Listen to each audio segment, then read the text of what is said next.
Hello, hello, hello. Welcome back to another episode of The Imperfect Entrepreneur. And really excited to talk to you today about the difference between a gazelle and a lion. So the wife is traveling for business this week. So I'm at home taking care of the kids, getting them out the door in the morning, making sure they're eating dinner and then getting them to bed at night. And it's like, whoa, pulling out all the stops to keep everything rolling. But really excited to be able to have the capacity to do that. I heard this concept about the lion and gazelle, and I was like, man, I love that because that's exactly what is going on for me in my business right now, and it's exciting. And the reason why it's exciting is because, like, when you think about the gazelle, right? The gazelle wakes up every morning, and when that gazelle really takes off and really goes, starts running, it's running because it's running away from something, right? It's running away from a predator. It's running away from something that's coming to eat it, right? Whereas on the flip side of things, you got the lion, right? And when that lion, gets going and really gets, going after something, and he sees a prey, and he wants to go get it.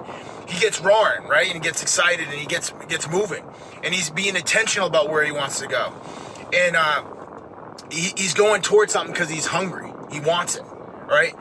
And that stark difference is the difference between winners in business and losers in business. And when I think about that gazelle, it's like, man, it reminds me of like this mentality that we get when we're like, I think it comes from like when when I grew up in grade school, right? And like, you work all summer, work all school year long, you're doing grades and, doing your paper, your homework and your projects and all this stuff. And then you get the summers off, right? And it's just like, you got some people that are just relaxing and, hanging out. And then you got some people that are also putting in work right over the summer. And those, when you're putting in the work over the summer, that starts compounding on itself.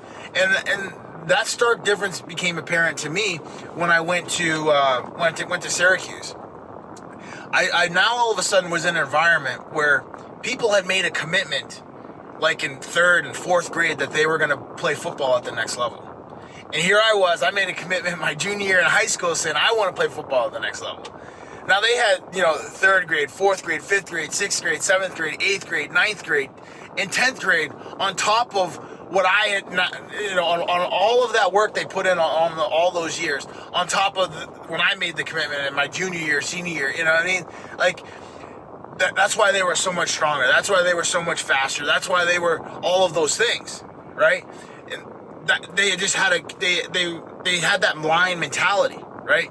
They didn't have that gazelle mentality where they were just like, I'm just gonna hang out and eat and hang out and do these things. I was doing other things. I was working over the summer and doing things like that. But I didn't have that commitment that like I'm gonna work out every day because I'm going to the next level. Like right now, I show up every day because I know the business is going to the next level. You know what I mean?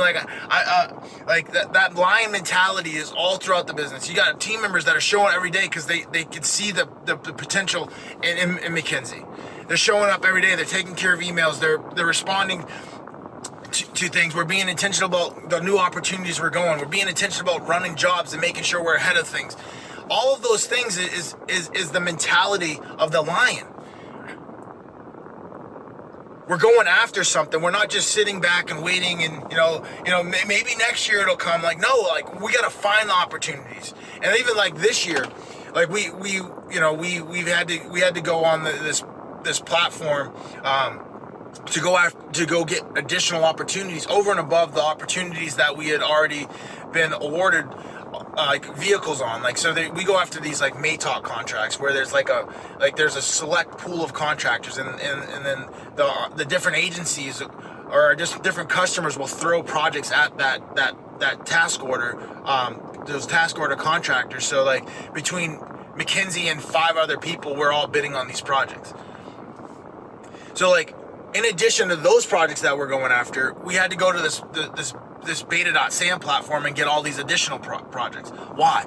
Because we needed to be super intentional about where we're going. We're not just going to rely on just these opportunities to get us there, because these opportunities will help us get us there, but they're not going to get us all the way there.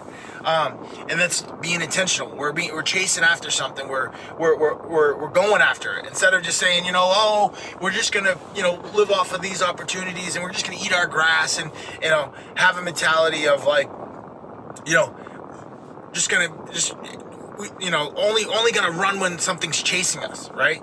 Like, yeah, something's not chasing us right now, but we're still gonna run. We're still gonna move. We're still gonna go after it because we're taking on that blind mentality.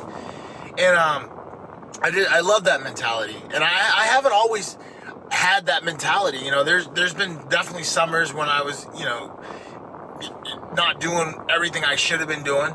But it catches up with you, man. It caught up with me, right? I wasn't where I wanted to be in football. I wasn't where I wanted to be in school. And taking and consuming that mentality of like, no, I'm gonna be intentional. I'm gonna go after things even when I'm not being chased. Why?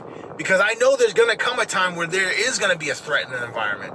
And when that threat is in the environment, we're already going to be so much bigger, better, stronger, that threat in the environment, we're going to be able to handle it. And that we've had that happen a number of times, right?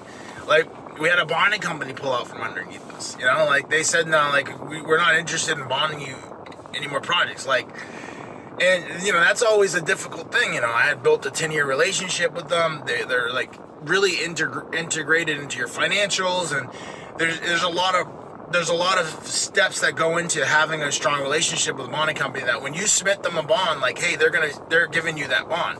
Especially with the government, you have to have that bond returned back in 10 days. So you can't be like, oh, I need to review your financials and do all this deep dive. Like, no, you got to be ready to go when you get that signed contract. So because we were running and running even when we didn't need to, we were able to transition to a new bonding company when that threat came into our environment, that our other bonding company was like, hey, we're not going to give you bonds anymore. Another similar story was like when I was growing up, we had this house, the house that I grew up in Maine. My dad owned it, and like, there was always these times where it's like, hey, son, go get a price on a, roof replacement, or go get a price to paint the house, or get a price to, to do this and that and around the property. And then I would always go get the prices, and then none of that stuff actually happened. So the house got really deteriorated. But my goal was like, man, I want to just buy this house and own this house and be able to, fix it up and be able to take care of it, and for my mom and my three sisters. And I didn't know when that opportunity was going to come, but I knew that opportunity was going to come. So like once I had the ability, once I was, that was one of the reasons why I even started McKinsey, or like really doubled down on McKinsey and really wanted to grow McKinsey, because I wanted to be able to have the resources when that house became available, that I would be able to go buy that property. And I remember like just working and doing things and working and doing things and working and doing things, even when that opportunity wasn't there. But in the back of my mind, I knew I wanted to get that property. And then obviously once it came up for sale, it was like, no, because it come up for sale, and like the people that were my neighbors that were always calling me about the problems with the property never called me and said like, hey, the property's for sale. So like it actually went under contract before I was able to buy it. I remember being like so devastated. And I was like, 25, 26, 27 at the time, and I was like, what? Actually, it was like 5 years ago, so 6 years ago, so I was 31. I was like so upset. I was like, oh man, like how did I miss this opportunity? This thing was, I've been working so hard to be in the position, and I was in the position to buy it, and I lost it. And my wife, who also is an agent, was like, hey, Oliver, why don't we just like submit a backup offer? Like, you never know, they could take it. So we submitted an all cash backup offer, and next thing you know, they accepted our offer. They pulled out from that other offer and accepted our offer.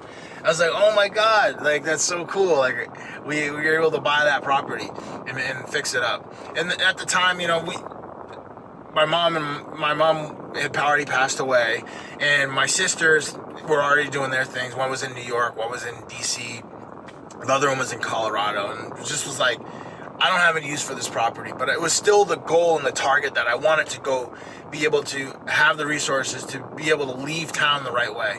Like, be able to buy that property, fix it up, and have our name, that Fernandez name in that town where I grew up in, like, be good. Like, hey, yeah, you know, they were able to fix that property up and sell it. And we actually sold it to one of my good friends, so that's pretty cool too. But yeah, no, just having that mentality of going, even though like the reward isn't right here, right now. It's like, how many, like, there's so many years that went between when I had made the commitment to, I wanted to buy this property, to when it actually happened. Like, I was 31 when it actually happened, but like, I remember being a kid, like meeting contractors out there, like getting those proposals and making that, like, oh, I want to own this house so that I can, fix it up and take care of it and, like, provide, something, a better living for my mom and 3 sisters. But I kept running, and it's like, where in your life are you, like, you have an intention, but like, you're not really putting the energy and effort behind it. Like, I don't know when the opportunity is going to come, but it will come. And are you going to be ready for that opportunity when it does come? Or are you going to be the gazelle and only get running when there's a threat in the environment? Or are you going to be like a lion and go after what you want and be really intentional about what you want? And go because you're hungry, because you want something and you want to eat.